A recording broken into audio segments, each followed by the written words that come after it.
Ayan, mainit yung ating mantika. Pwede na natin ilagay ang ating sibuyas. Unahin muna natin siya. So, ayan, mura na yung ating mga bilihin. Ayan, isunod na natin ang bawang.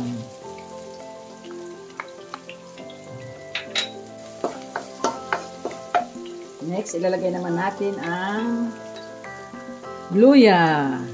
Ayan, pampalis ng lansa. Ayan, haluin lang natin para hindi naman siya masunog. Ayan, sunod na natin mga suki yung ating kamatis.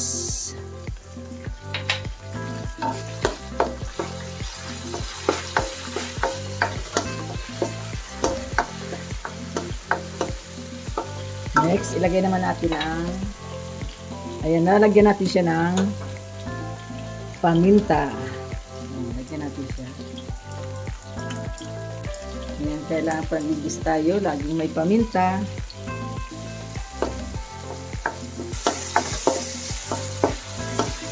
Pwede na natin ilagay mga suki yung ating tahong. Ayan, lagyan na natin siya.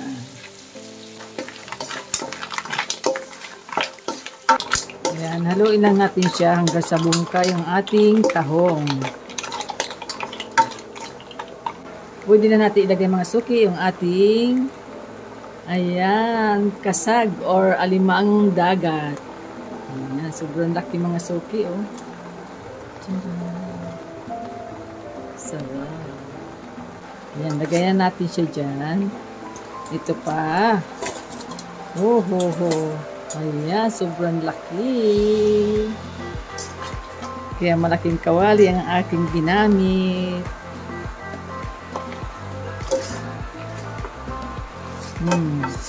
Diba? Lagyan na natin siya ng tubig. Sabaw. Lagyan pa natin siya 2 baso. Ayan. Lagay na tayo ng Himalayan salt. Ayan, ito ang ating gagamitin. Ayan, takpan na muna natin siya hanggang sa kumulo.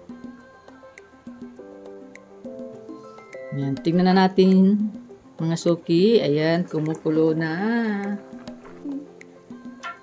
Charan! Balik rin na natin siya. Ayan. Ayan, maglalagay na tayo ng gulay. Ayan, sitaw. Lagay na natin siya.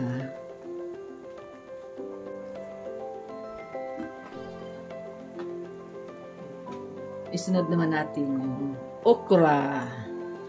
Ayan, paborito ko ang okra. Ayan, sarap po. Ayan ang ating ulam ngayon. Ang pinaghalong alimango at tahong. Ayan, maglalagay na tayo ng siling haba. Ayan, takpan ulit natin siya para maluto yung ating sitaw at okra. Ano natin mga suki? Oh, ayan na. Ayan, maglalagay pa tayo mga suki ng talong. Ayan, lagay na natin yan.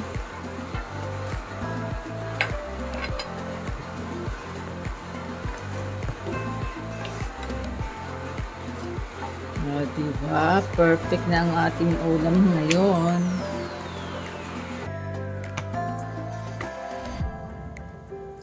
Yan, malapit na maluto.